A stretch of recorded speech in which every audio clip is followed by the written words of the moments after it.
Les filles, oui. Elles sont majoritaires chez les youtubeurs. Il y a beaucoup de garçons qui font de l'humour et les filles font aussi de l'humour. Il y a des humoristes youtubeuses et puis il y a aussi des humoristes beauté. On avait parlé il y a quelques mois dans Télématin de youtubeuses américaines qui déchaînaient les passions, qui avaient plus de 3 millions, 5 millions de personnes qui les suivaient chaque jour et qui attiraient les marques finalement. Oui, mais elles étaient très prescriptrices. Exactement. Donc c'est peut-être pour ça aussi. Est-ce qu'en France, nous, on a les mêmes? Oui, on en a aussi, qui sont très prescriptrices, qui sont en ce moment, comment dire, très sollicitées par les marques, pour des événements, pour être présentes, parce que les marques savent que si la personne, la youtubeuse va être présente, automatiquement, elle va attirer avec elle des milliers de fans qui vont se précipiter à l'événement. Qu'est-ce que c'est qu'une youtubeuse, pour ceux qui habitent sur une autre planète? C'est une jeune fille qui a commencé dans sa chambre en général. Voilà. Elle commence tout pareil, devant sa webcam, et qui a fait des vidéos et qui les a postées. Sur quel sujet? Alors, là, par exemple, sur le sujet de la beauté, donc comment je mets mon mascara, comment ça peut être de la déco, comment je repeins ma chambre. Et comment ces filles-là arrivent à se distinguer des copines parce qu'elles disent des choses que déjà les professionnels ont déjà dit? Comment ça se fait qu'il y en a 2, 3 qui sont célèbres dans le monde entier? Alors déjà parce qu'elles ont des vraies personnalités. Elles disent les choses comme monsieur et madame tout le monde. On se reconnaît en elles par rapport justement à une journaliste beauté à la télévision où il y a une certaine distance. Là, ça pourrait être notre copine de lycée. Donc nous sommes allés rencontrer...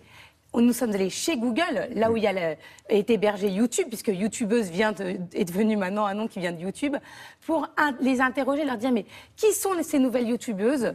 Quelles sont celles que l'on doit suivre? Et comment ça fonctionne? Je vous emmène tout de suite.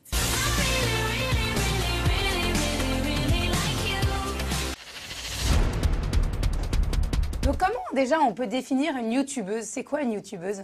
Alors une youtubeuse, c'est une créatrice qui va produire des contenus et les mettre en ligne sur YouTube. Ce qui est intéressant, c'est qu'on voit sur ces dernières années une thématique des vidéos tutoriels, do it yourself, qui a vraiment émergé depuis quelques années sur YouTube, notamment sur la thématique de la beauté. Il y a plus de 60% du nombre de vues en plus par rapport à l'année dernière sur les thématiques beauté et fitness. Il y a plus de 3000 chaînes aujourd'hui sur les thématiques beauté en France. Aujourd'hui, je vous retrouve pour faire 3 coiffures avec un donut. En France, on a notamment Enjoy Phoenix, Auria, Caroline et Safia, Julienne sur une thématique un peu plus senior. Elles ont toutes leurs propres codes, leurs propres méthodes de fonctionner. Et au final, elles ont toutes une audience relativement large et se permettent d'atteindre un public très engagé. Je rentre avec les pouces et je sors. Enjoy Phoenix a plus de presque 2 millions d'abonnés aujourd'hui sur YouTube. Il faut savoir que ça représente environ une jeune femme sur 10 sur la tranche d'âge 18-25 ans qui regarde ses contenus régulièrement. Donc c'est énorme en termes d'impact.